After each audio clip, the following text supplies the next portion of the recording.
Պարոն Վարդանյան, բարև ձեզ, շնորհակալ ենք, որ եկաք տաղավար, երկար ժամանակ է չենք զրուցել ձեզ հետ, թեմաները շատ են, որոնց հերթով կանդրադառնանք, բայց երևի սկսենք հենց այս պահից, ինչ տեղի է ունենում։ Նիկոլ Փաշինյանը թիկնազորով կիրանցում է, եկեղեցու օծման են մասնակցում։ Ես կխնդրեմ նախ իր կիրանց գնալու այս օծմանը մասնակցելուն անդրադառնանք, հաջորդիվ մի խայտառակ տեսանյութ կա, որը պետք է դնեմ, որ դուք եւ լսարանն էլ տեսնի, Գեղամ Նազարյանի խայտառակ հայոյանքները, սպառնալիքները ուղղված մեր գործընկերներին, լրագրողներին։ Հիմա սկսենք Կիրանց Փաշինյանի գնալուց եւ հետո այդ տեսանյութը կդնեմ։ Շնորհակալ եմ հրավերի համար։ Այո, այսօր Հայաստանի Հանրապետության վարչապետի պաշտոնը թյուրիմացաբար մինչ այսօր զբաղեցնող անձը մեկնել է Կիրանց։ Ընդհանուր առմամբ պետք է ասեմ, որ երբ որ իմ մոտ երկու բան է հնչում Նիկոլ եւ եկեղեցի,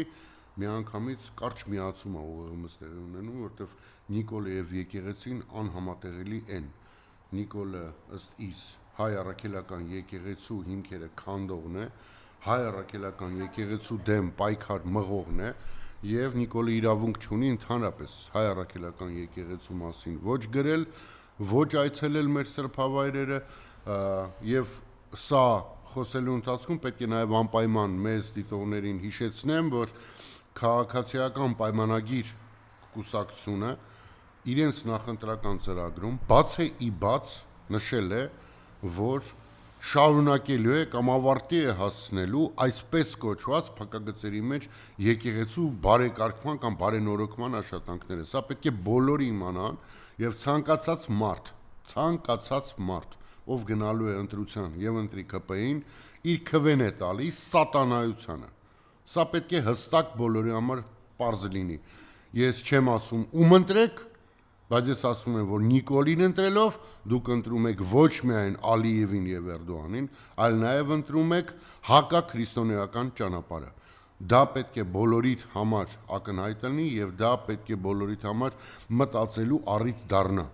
Կիրանցում է նաեւ Գեղամ Նազարյանը։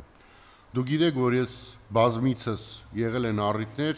երբ որ պետք է գուցե խոսայ որդեկուրուս ծնողների մասին, իրենցից որոշների պահվածքի մասին եւ միշտ խուսափում էի դրանից, քանի որ համարում էի, որ որդեկուրուս ծնողները ուղղակի չպետք է իրենց մասին խոսալ որևէ վատ բան, բայց չեմ կարող այս անգամ չանդրադառնալ Գեղամ Նազարյանի պահվածքին։ Պահվածքին թե հայ կնոջ հանդեպ, թե լրագրողի հանդեպ եւ թե մեր հասարակության հանդեպ։ Քիչ է Շատ լավ։ Իսկ դուք ունեք ձեր որդու շիրմականը ստեղա, վատապքի եք հանդիսում։ Դուք ով եք, որ ասեք ինչ-որ մեկին հավաքեն, թե չէ, չհասկացա։ Ես ազատ մարդն եմ, դուք մարդու թե չէ։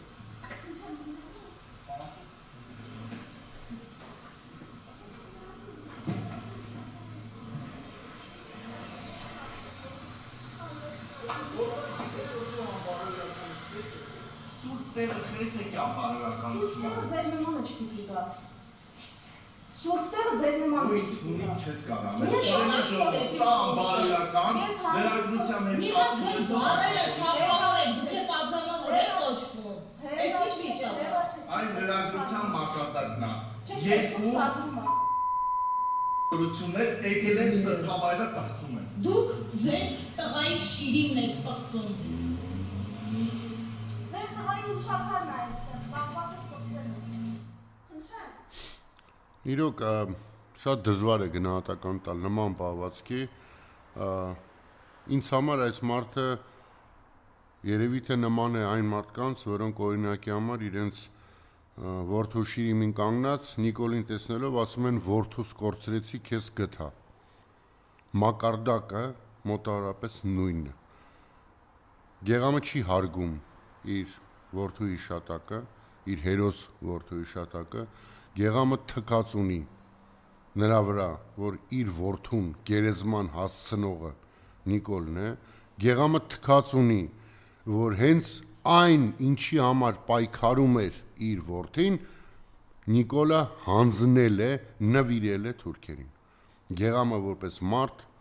շատ ու շատ մտածելու բան ունի։ Ով է ինքը, ուր է գնում եւ ինչի համար։ Իրոք ցավում եմ, որ Գեղամի պես մարդիկ կան, ցավում եմ, որ Գեղամը եղել է նաեւ մեր ֆրակցիայի անդամ, շատ եմ ցավում, անկեղծորեն ասեմ, որ բազմաթիվ անգամներ այդ ժամանակ Գեղամի հետ մի սեղանի շուրջ եմ եղել, առանձին եմ հանդիպել եւ երբ հիշում եմ ինչ էր նա խոսում այն ժամանակ եւ տեսնում եմ թե ինչ է խոսում այսօր, ուղղակի կոգնիտիվ դիսոնանս է մոտս, որովհետեւ կարծես թե երկու տարբեր մարդիկ էին։ Գեղամ ընդդիմադիր եւ Գեղամ Նիկոլական։ Միգուցե մեջը արտնացել է կամ վերականգնվել է փողի հանդեպ սերը եւ փողի դիմաց նա պատրաստ է վաճառել ամեն ինչ, այդ թվում իր հերոս որդու հիշատակը։ Շատ չեմ ուզում խոսամ Գեղամի մասին, քանի որ զզվանք եմ ապրում նման մարդկանցից։ Նման մարդիկ պետք է Հայաստանի Հանրապետությունում ուղղակի տեղ չունենան։ Այդ մարդիկ պետք է մերժված լինեն հասարակության կողմից, մինչև խելքները գլուխները չհավաքեն, բոլորից ներողություն չխնդրեն եւ վաստակեն հասարակության մեջ հասարակության անդամ լինելու իրավունքը։ Այսքանը Գեղամի եւ Նիկոլի այցելության մասին։